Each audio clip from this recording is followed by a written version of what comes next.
Hey guys, PokePonch here with another weekly recap. Pulls were a little slower this week. That's okay. Can't win them all, can you? But we did get some nice stuff. Openly mostly Lost Origin, some Temporal Forces, Twilight Masquerade. I was able to get my hand on some of Fusion Strike as well, and a couple packs of Evolving Skies. Also started doing some Paradox Rift because there's some trainer cards that I want to get in there to complete the waifu set that we got going. So now I got a whole shelf dedicated to that, and that set's growing, or that collection's growing a lot quicker than I thought it would. Picked up a booster box of Paradox Rift this weekend. Went through that, got a real cool little, waifu trainer card from that as well as some of the full arts. Picked up some of the Night Wanderer, which is going to be Shrouded Fable, I believe, here in the United States. Night Wanderer is a Japanese small specialty set that's coming out. I think it's only a total of 64 cards or something like that. So it's a relatively small set. It's going to be considered a specialty set. Local game store down in Corpus Christi, Texas, got a few of the boxes in, and I didn't even know it was anywhere near releasing, to be honest with you. So that was kind of cool. Picked up a booster box of that. Opened that up with the family. I did a live stream, opened up 10 packs. Actually, a total of 12. I did 2 from a already open booster packs that I purchased from the store. Little one got a couple packs as well, and she got the Dusknoir art rare. Pretty cool little backstory to that. It's going to be a set of 3 cards telling a story of, like, when you're younger, death is following you, but it's at a distance. And then as you get, I guess, older, death is getting nearer. So the second evolution, Dusclops, I believe it is just that much closer to you. And then at the very end, Dusknoir is right there at your door. Just death is knocking on your door, ready to claim you. So kind of cool little dark lore. Watch some of my previous videos and stuff like that. I love that kind of just dark lore that is in Pokemon that a lot of people aren't aware of. They see these cute little animals and stuff like that and don't realize how dark some of the lore can get. And I just eat that stuff up. So I'm hoping, with it being like the Night Wanderer, maybe it's a darker set. So we did the Night Wanderer box. Got some decent hits from that. We did a full Paradox Rift booster box. I didn't open any of that on camera, but I did have some of the pulls here. What else did we do? Oh, Jamie did another box, a full booster box of Lorcana Ursula's Return, and she, on the last pack, she got like 4 or 5 legendaries throughout the box, but then the last pack, she just so happened to pull an Enchanted, and it was the Diablo Enchanted, which I think is like the second most valuable card in the set. I think Ariel's the highest, above $300, and Diablo is like $250 to $278 ungraded. So that's one of the ones that we're gonna send off, as well as probably the other 3 enchanted cards that she has. She has the Trumpeting Mickey Mouse. She's got Morph, the enchanted form of that. She's got Madam Nim, I think it was. She's got the enchanted one of that, and now the recently added Diablo. So she's only opened up, I think it was about 6 boxes of Lorcana from Floodborn, Inklands, and Ursula's Return, and she's just had phenomenal success with that, which is, if you know anything about Lorcana, some of those cards are just, pull rates are, like, they seem non-existent. You can buy single packs all day long and just, like, you don't really get a whole lot. So that was cool. But let's see some of the cards that we got. We got Fontina. We got another Gita. Got plenty of her. A Dancer. Opened this up, I think it was last night. Altaria in the trainer gallery. The Parasol Lady. This is the one that actually, the little one, Sophie, she opened. And, deal was any kind of full art trainers or special illustration rare trainers I'd like to add to my collection. I got Tulip. I believe this was Paradox Rift as well. We got Mellow. got an Iron Hands. Now this one, even though it's an EX, it's very playable, so it's worth a good little chunk of change. Sinistcha from Twilight Masquerade, and that set has proven to be a little difficult. Temporal Forces, we opened up a few of them. We got a Hero's Cape. I don't know how I feel about this card, guys. It just, I don't know how I feel about it. I'm not a huge fan of the foiling on it, the glitteriness of it, but it's a hit regardless. So we got that, and then we got Piers as well. So like I said, the pulls this week were kind of slow with Pokemon, but that's okay. You know, it's always about the journey to the destination. Went and picked up a bunch of product over at Best Buy, and they were giving away this little promo card. It was the Sinistcha with the full foil border and foil background and stuff like that. So it's kind of cool, and highly doubt it's going to be worth a whole heck of a lot, but just a cool collection of those promos that you get from different places, GameStop, Best Buy, what have you. Got another Iron Crown EX. I got so many of these from Temporal Forces, but you know, it's something. Got Skeledirge EX. Oh, I forgot to put this one in a top loader, but we got Slitherwing from Paradox Rift as well, illustration rare. And then Hearthflame Mask Ogerpon from Twilight Masquerade. So that was pretty much all we pulled from Pokemon this week, but like I said, you know, it's a journey to go.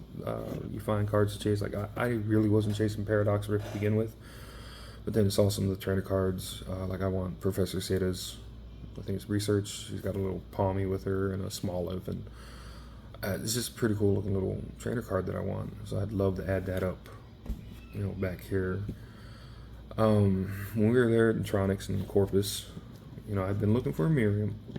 I was like, well, you know, I'm going to continue to chase her in Scarlet Violet base. But then it just so happened they had this there. Now, I did not purchase this for myself. This was a gift to me from the other half. She said, hey, you're looking for Miriam. The price was right.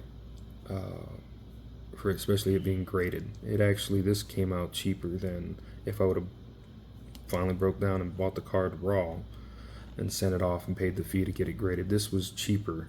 It's a PSA 9. The reason why they let it go for a little cheaper is, I don't know if it shows up on camera here, but there it is. It's got a little scuffing on the slab itself. But it's just going to sit on the shelf, part of my collection, so you know I can't see it when it's sitting like this here, so it doesn't bother me so much. And it already coming back graded, you know, PSA 9. I'll take that grade. Personal collection. It's not like I'm trying to trade her out to, you know, anybody else to try to get something better, but I do really appreciate that she got me that, as well as another trainer I was looking for, which is Melanie. I love this card. You know, I just love it. Saw that it's in the Galarian Gallery through Crown Zenith, and I've been chasing, you know, Galarian Gallery artworks from Crown Zenith. It's just because I like the way the artwork looks. It's just so much more than just what I grew up with your original like WotC Pokemon, where it's just Pokemon and then you have foiling and swirls and stuff like that. You know, now these are like works of art. You know, I mean, they got a whole scene going. I mean, especially with the Galarian Gallery, that just kind of, you got so much different stuff that's just going on in those cards. And for this to be a trainer card, another waifu card to put up there, I said, I like it. So she said, hey, you know, I know you're having a hard time finding Crown Zenith at a reasonable price, because some of the tins here where I'm at locally, they're like $23 to $26 a tin, and you only get like 4 packs. And you know how pull rates can be, so you're trying to get your best bang for your buck, get the most packs that you can to open up and chase that chase card. So she said, well, I'm going to put the end of that chase. I'm getting it for you. So that, on top of some other things she got me over the weekend, this was another Father's Day gift to me. So thank you for that. Just adding to the collection. So I appreciate that. What else do we have? Oh, yes. For those of you that are in the Magic the Gathering, which I know through some of the reels that I put out, I do have like, I guess, not a strong following, but I have like a pretty decent viewership. Those, whenever I post a short on with Magic the Gathering, they just, within the first few minutes, shoot up into the double digits, which is awesome. I appreciate anybody who's tuning in to watch those, seeing, curious about what I get and stuff like that. Thank you. Thank you. They're simple play boosters right now, just simply because some of the collector boosters, as those of you that collect Magic the Gathering know, start off at about $25 a booster, not even a box, collector booster pack. So that's like Magic the Gathering's premium packs. They get the premium artwork on them. They get the premium treatment, etched foils, textured foils. Kind of like if you're into Pokemon, a lot of those textured foils, gold, cards that we have, stuff like that, a lot of that's the norm in Pokemon. So a lot of those cards, sometimes you can get them, they're only like $3-4, right? And that just seems to be the norm in Pokemon cards. With Magic the Gathering, all those extra added touches, textured foil, certain types of, like they call it the surging foil, stuff that we're used to seeing in Pokemon, Pokemon collectors, and sometimes some of the other trading card games that are out there. But just from experience, just like Pokemon has so much of that already going to their cards, it kind of doesn't really do much to their value as far as that. But with like that kind of treatment with Magic the Gathering, it can drive the price up. And that's why Wizards of the Coast, I guess, feels they can charge $25 a collector booster pack. Some people love that stuff, and that's what they chase. They'll just buy an entire box of that, and it's about anywhere from $250 to Modern Horizons is over $400, I think, for a full 12-pack booster box of collector booster packs. That's a lot of money for one 12-pack booster box. But with that comes the idea that those cards are going to be higher in value and hold their value. And some people love the idea of serialized cards. I love the idea of serialized cards. I just don't like the way that Magic the Gathering has done it, because they do the same artwork, right? Like, say, let's just throw this as an example. I don't have any serialized cards personally, but let's just do, say they came out with a set with Mana Crypt, right? And they said, oh, this set we're going to do Mana Crypt, and they're going to have 500 of them available in serialized numbers, 1 through 500. And they'll say 1 of 500, 2 of 500, so on and so forth. You guys get the idea. But they use this artwork, right?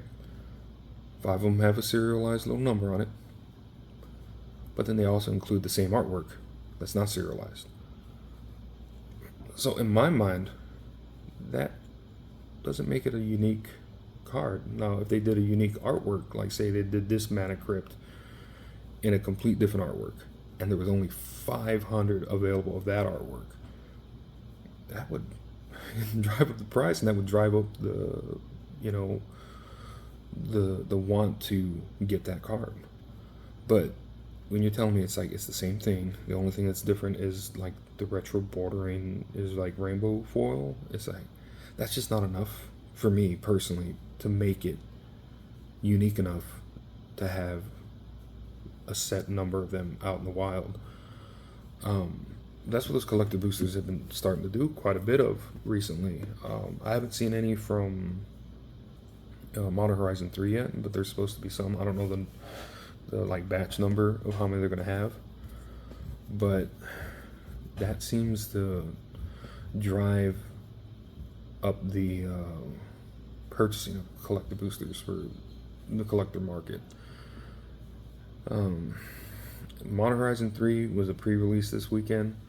I was fortunate enough to go down to one of the local game stores there in Corpus Christi that I go to quite a bit for my Magic the Gathering stuff, and we picked up a pre-release little box here. It's got a turn-down dice in it. Came with, it's actually almost like a little deck box inside of it. Came with 6 packs, little turn-down. And then it came with one, if I can find it here, it came with one card. It was a random, it could either be a rare or a mythic. I was hoping for a mythic or an awesome rare. Ended up with a Necrobloom. It's a really cool card, don't get me wrong, but on the financial side of it, it's on the lower end. But I guess with however many pre-release kits come out, I don't know if they stated a number of how many came out, but it has the little, shooting star in 2024 to designate that it is a pre-release card. Now you can get this same artwork in like a play booster, I believe, so it doesn't make it any more different other than having that symbol there. So once again, it's like if they would have done an exclusive artwork for those pre-release kits, I know of course that probably would have driven up the price for the pre-release kits and stuff like that, but it would have made it just that much more unique. That's just my personal opinion, my personal thought process. It's still cool that I was able to pick one of these up. First time I've been able to pick up a pre-release box.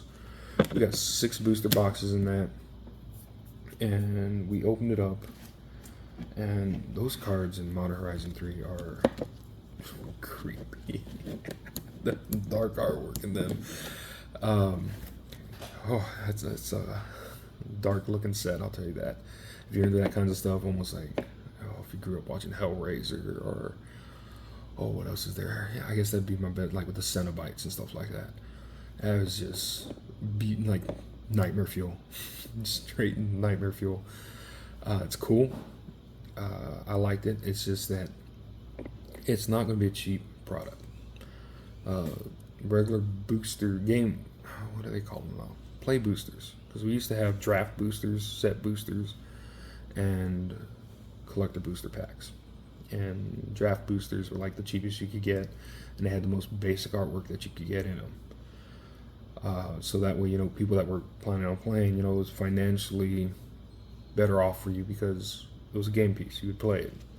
Set boosters had a combination of that and then some different artworks, and they were a little bit pricier, but some of those cards had a higher value due to like the treatment that we get, some of the foiling, some of the artwork, stuff like that, what have you. And then your collector boosters had your most premium artwork, your most premium treatment to the card itself. So now they dropped it down to play boosters and collector boosters only.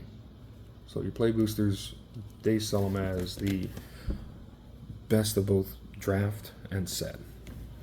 And now you get like a guaranteed foil on them, stuff like that. But that has increased the price of them. So, you used to be able to get them maybe $4.50 to like $5 a booster pack, maybe sometimes $6, to where now they're anywhere from $6 to, with Modern Horizon 3, $10 a booster pack for your play booster, not even your collector booster. I didn't ask how much a collector booster was because he was sold out of them. But if a play booster is going for $10, I can only imagine it's probably like $35 for a collector booster. Now, with that being said, some of those cards that have come out are in the triple digits, $100 for some of the artwork, some of the treatment that they've done onto them. And I was reading some stuff online, some of the Magic the Gathering groups that I'm part of, and it's getting like mixed, from what I've read, like mixed reviews. Like some people are like, man, Thunder Junction was so much funner to draft. This stuff right here is so much different, having to pay attention to like, I guess, the colorless stuff, and there's some issues with it. And some people are like, some of the cards are broken or a little overpowered and what have you. And people that are buying into it I guess that's what they're looking for. They're looking for that power creep. They want something that makes your commander decks a little bit more powerful. And if you've ever played any kind of games that's competitive, people are willing to pay to get the the better advantage.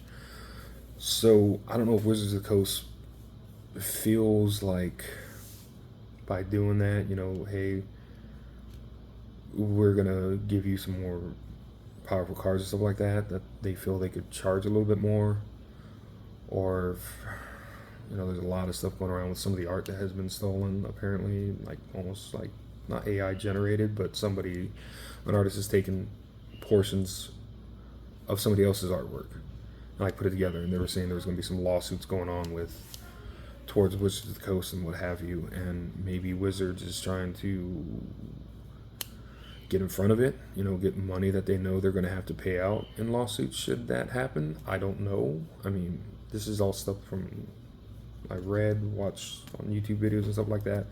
But something has driven up the price for the new product coming out.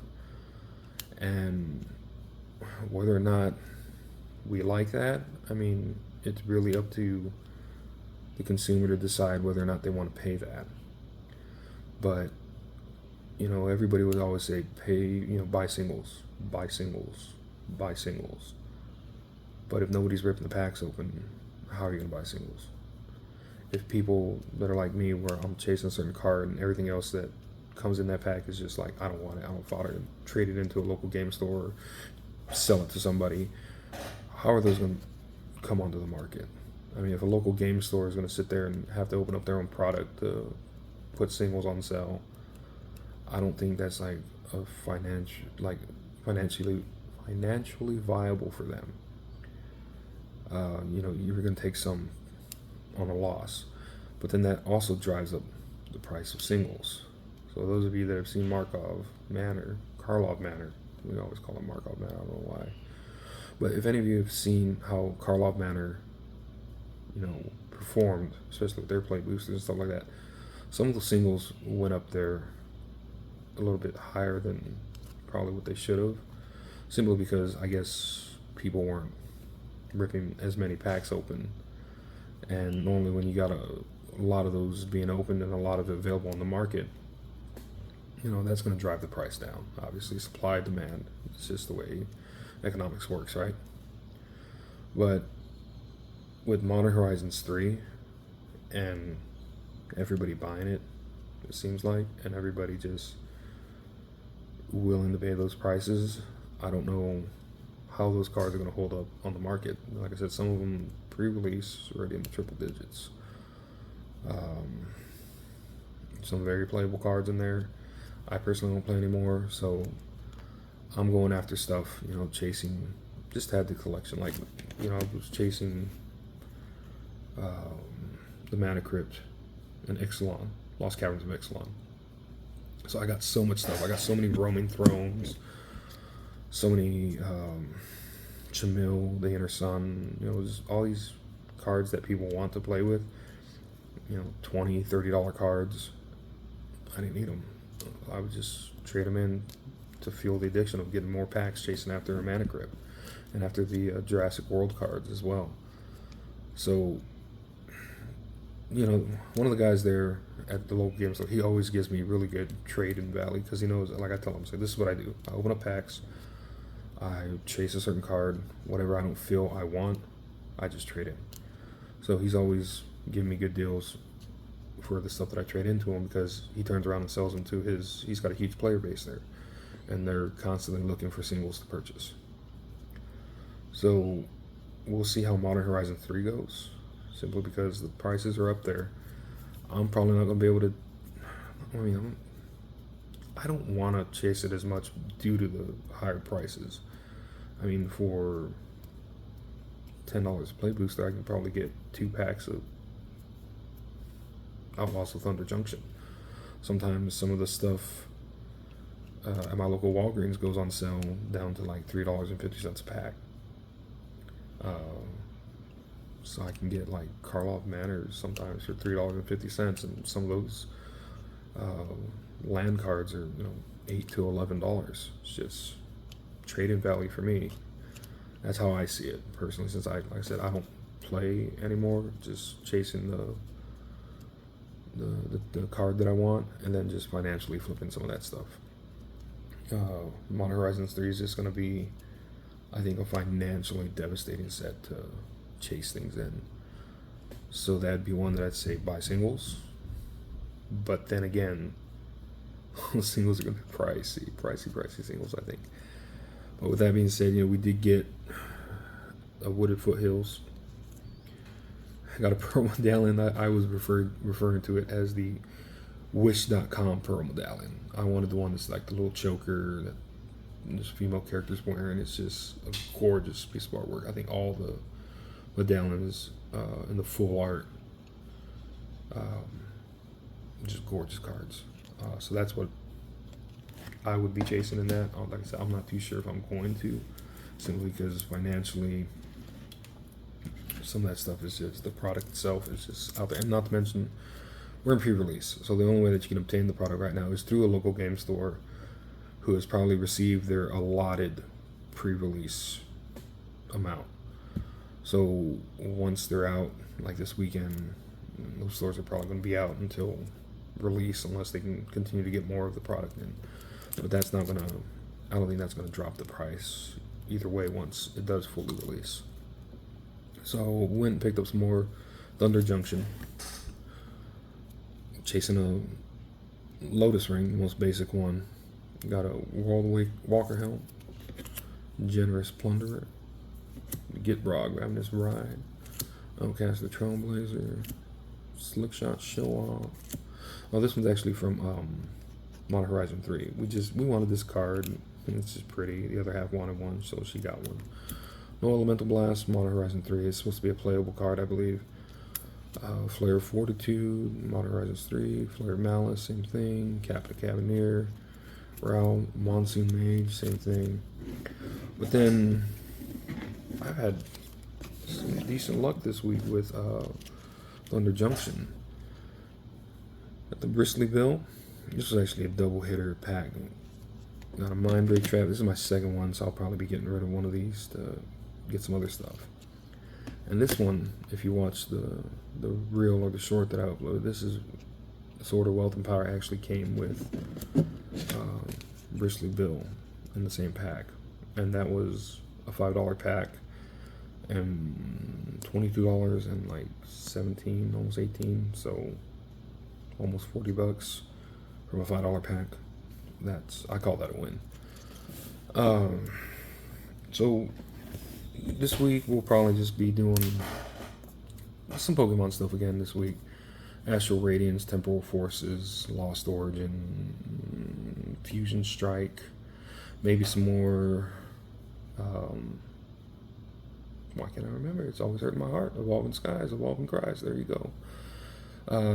Local Walmart got restocked with some more of the Galarian tins, which are the 2-pack. Comes 2 packs in that purple tin. You got to look for a certain code on it. You tip it up. Actually, I'll show you. When you look at them, you'll say C22 right here is what you're looking for. The ones that say C23 do not have Evolving Skies and Fusion Strike in it. These are $9.98 a pack, or a tin. You get 2 packs in it, Fusion Strike, Evolving Skies. So I think that's a good little deal. That's what I pick up, and sometimes you get some stuff, sometimes you don't. Gotten some of the Evolution full art rares from that. So I'll probably pick up a couple more of those throughout the week, just to open up here on the channel. But anybody that's continuing to watch, I appreciate it. I appreciate every single one of you that just is into enjoying this, just checking it out, leaving me likes every once in a while.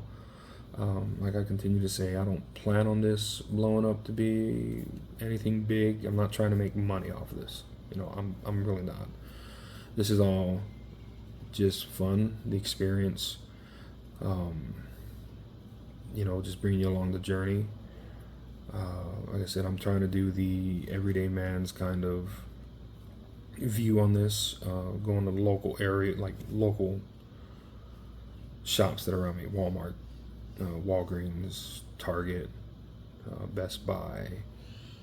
Local game stores as well. I don't travel more than maybe an hour from where I live to purchase some of the products. So it's really stuff that is very easily obtainable for anybody to get. It's not like I'm going out there and searching somebody, hey, do you got this kind of rare, ultra rare pack that's $300, $400 a pack? No, this is stuff that just about anybody can go out and pick up, just if you know what you're looking for. Like I said, on those tins there, instead of paying some local game stores $10 a pack, $8 a pack, get two of them, and drops it down to $5 a pack. I also like to look at all the other tins. I got a whole collection of them. When they first come out, a lot of these tins don't tell you what's in them. I guess that's the allure of like how they get you to purchase it. But what I do is I'll go open them and I'll just show you on streaming what I got, or on these videos I'll show you what I got and kind of be like, yeah, this is a good tin to buy, this is a bad tin to buy. I have people asking me, they're starting to get back into collecting, asking all kinds of questions. And just, if y'all have any questions, feel free to ask, comment, leave a like, subscribe if you want to, share it to your friends if they're into this stuff too. Like I said, I'm just about enjoying the trading card game world and seeing what comes out of these packs. I'm not trying to make any kind of financial gain from this, but I do try to do things to where, because I'm paying for all this own stuff. My other half pays for all her stuff and gets me stuff as well. I get her stuff, but it's all coming out of our own individual wallets. So it's not like we have somebody saying, hey, here's all these packs, open up on stream, get the views and what have you. No, this is just, like I said, some of the stuff like the Mind Break trap, that's going in, trade the local game store, give value towards some booster packs. Same thing with Bristly Bill, same thing with Focus. It's out there, Sword of Wealth and Power. There's like the Promo Medallion I want to keep for myself, even though it's not the version that I want. I'm just going to keep it for myself because it's one of the things that I was chasing after. So it is, only a few bucks, but hey, I got one. I got one. So like I said, I just try to do things to where we can keep doing this, bringing you along the journey.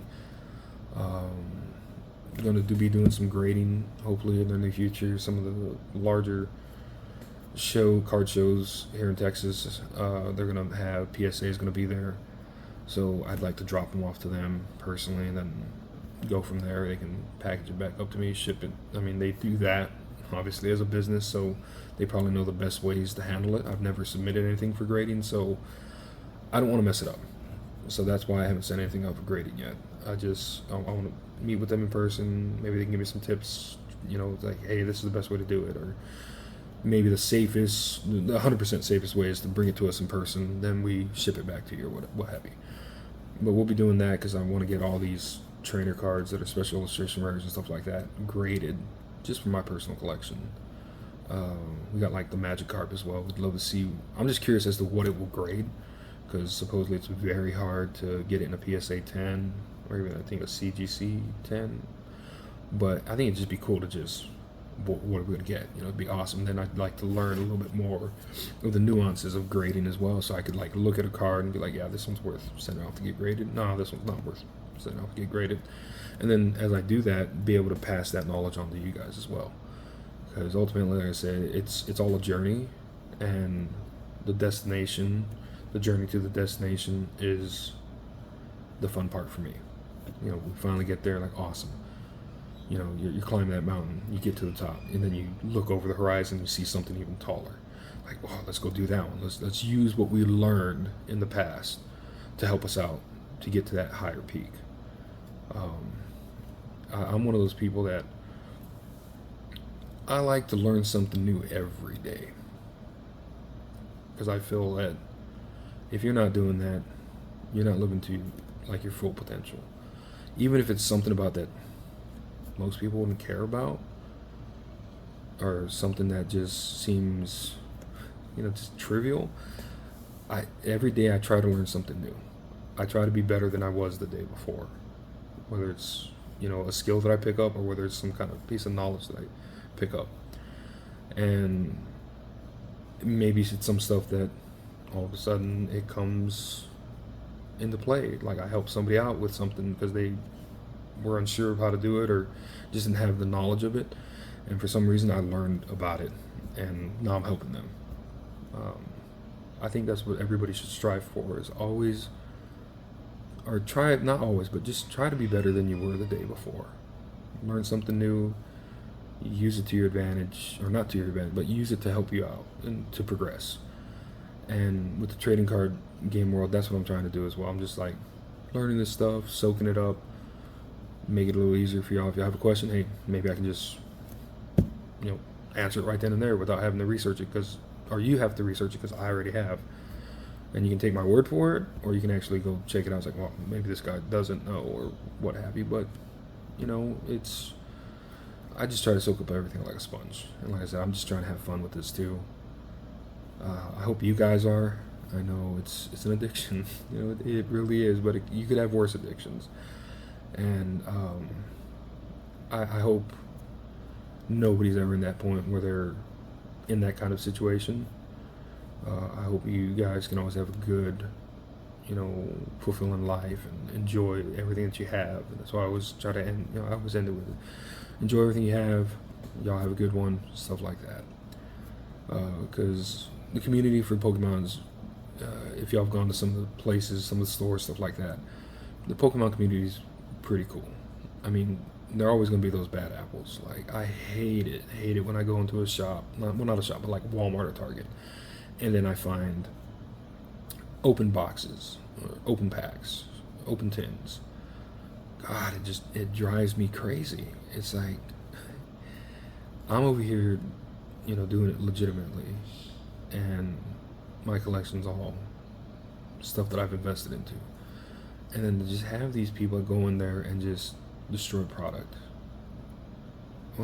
it just grinds my gears, But the Pokemon community, when you go to like trading card game, or not trading card game, when you go to like trading card shows, they're awesome. They you start talking to them, they start talking about their favorite Pokemon, you start talking about your favorite Pokemon, and then conversation goes from, hey, have you ever seen this one, or hey, oh no, I wasn't around in that trading card, and just you just start building these like little relationships with people, and it's cool. It's really cool. So if y'all guys ever get a chance to go out to a card show, I recommend you do. You're not going to have a lot of people that are going to turn you away. I mean, a lot of those vendors, even if you don't have cards that are what are considered of value, they're not going to disrespect you. They're still going to take a look at what you got, and they'll sit there and be like, they'll be real respectful and be like, you know what, I'm not really interested in this stuff right now, but feel free to take a look around, what have you. And a lot of these guys will, like, they'll haggle with you. That's part of their whole hustle. Is like, don't be afraid to ask. See a $100 card. Hey, will you take 90 for it? Or hey, will you do trade and take $40 for it? Can we build towards that? A lot of these vendors will do that. So just go out there, enjoy it. Enjoy life, enjoy what you got. I'm having fun doing it. I hope you guys are having fun along the journey as well. I know this video's ran a little long, but we had a good weekend. I had a good week. Well, work was rough, but I had a good weekend. The weekend made up for it, and every day, is a different day. So always live it like what happened yesterday doesn't have to carry over today, or tomorrow, or what have you. So just keep enjoying it. I'll talk at you at the next one. Thank you.